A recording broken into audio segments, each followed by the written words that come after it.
let me see. Well, to explain it in full, I'd have to start with a story from my ancestors. I don't want to take up too much of your time.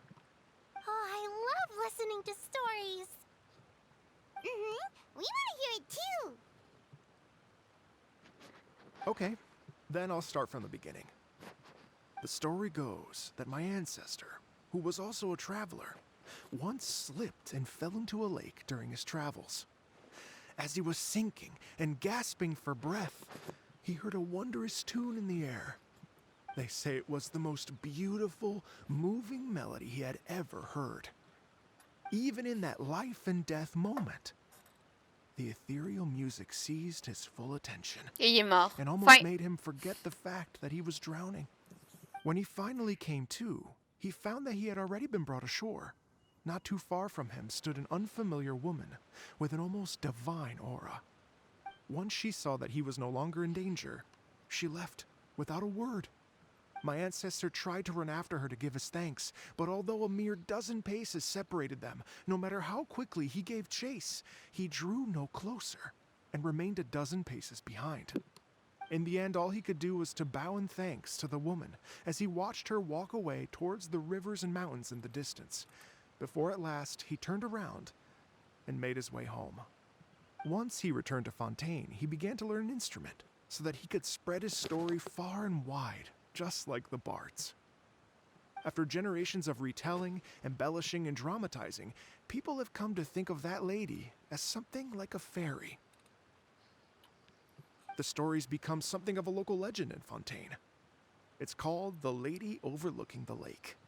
People now say that if you go down to the lakeside and play an instrument, so long as you play a pleasing melody, you will hear a fairy lady who is hiding out of sight, playing along with you. Wow. C'est une très belle légende. Well, yes. As it stands now, it's become a touch too romantic and detached from reality. But I understand the original story and its historical grounding better than anyone else. I wanted to find out the truth of this tale. So I decided to retrace my ancestors' steps and search for that lady's modern-day descendants. Of course, there's no way of knowing where my ancestor fell into the lake all those years ago. So I always knew that the search would be akin to looking for a needle in a haystack. I've spent many years on the road now, and I'm nowhere near as fit as I was in my youth. The wish that I've spent half my life chasing after has now become something of an obsession. I haven't lived half of my life yet, but still, I understand how you must feel. I meant too! It's like... imagine if you saved the center of a lotus flower crisp, which is the best part, by the way, because you wanted to eat it another day.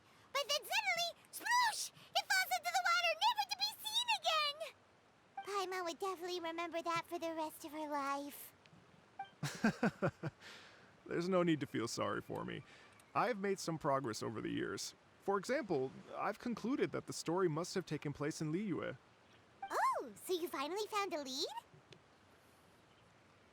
Yes, in fact, that's an intriguing story in and of itself. I'd always known that Mondstadt is the city of song and freedom, but more recently, I heard that the Animal Archon returned to Mondstadt for a festival in the fall, and learned that he himself is a patron deity of music. So I prayed for the Animal Archon's guidance in the Mondstadt Cathedral, and as soon as I set foot back outside the front gate, I noticed a cluster of leaves being blown in the wind further and further west, towards Stone Gate. A friendly local told me that this meant the wind was guiding me in the direction of Liyue, so I followed their advice and made my way here.